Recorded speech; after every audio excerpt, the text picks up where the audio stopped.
afraad ayaa lagu sameeyay ciidamadan gaarka ah ee danab oo si guud uga tirsan xoogga dalka Soomaaliyeed. Dulduleelo loo arkay in la ooda ay muhiim tahay ay taliska qaateen waxa ayna saraakiishii la magacaabay la wadaageen madaxda dalka dayax maamul iyo mid agab inuu jiray. iyada oo laga duulay adkeenta tiirkan ay dowladda Soomaaliya guddi baaris ah u dirtay oo xaqiiqo raadin ah xerada Balidoogle oo xarun u ah ciidamada gaarka ah ee danab. gudoomiyaha maxkamadda darajada koowaad xeelaliyaha guud ee ciidamada qalabka sida hogaanada saadka gaadiidka hubka iyo qobar kale ayaa gaaray Balidoogle. xeelaliyaha guud ee ciidamada qalabka sida ayaa u sheegay ciidamadan inaan laga filaynin dhaqan lid ku ah ciidamada balse waxa uu ku adkaystay in ciqaabta sharci ee ka dhalan karta dambiga ciidamada dhexdooda ah ay horgeyn doonaan maxkamadda ciidamada qalabka sida. laakiin isla xisaabtan baa dhici doona. hadalka intii si badneed waxa iga qaatay saraakiishii jananadii. waxaan rabaa nuxurka inaan idiin sheego la isku dayn maayo waxaas suurtagal ma ninkii hadeerba maaragta ku talagalay waxa fiican waxa aad hayso qarisay inaad iska keento. wixii aad hayso ood qarisay waad aragtaa gudoomiyaha maxkamadda jooga anigoo xeeraliyaa jooga baasho ciyaar waa dhaaftay. waayo waxaa inta qofku hadduu damiirkiisa uu xukumi waayo ushaa lagu xukumaa.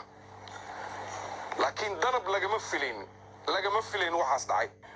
gudoomiye Shuute ayaa ballan qaaday in natiijada baarista kadib ay ku gaari doonaan go'aan maxkamadeed xerada dhexdeeda.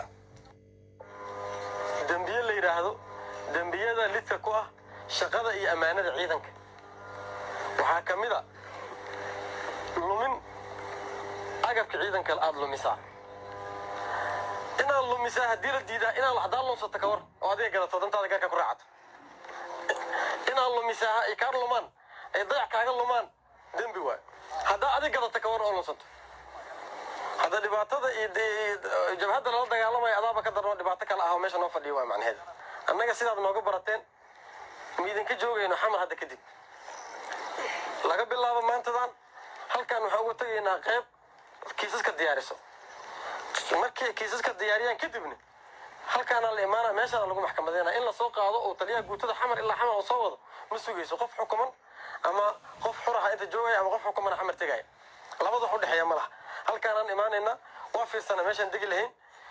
waxa uu sidoo kale kula dardaarmay in ay yihiin hay'adda kaliya ee looga fadhiyay ilaalinta sharciga sidaas darteedna aysan u ogolaanaynin inay daah u noqoto mid ka shaqeynaya sumcaddilkooda.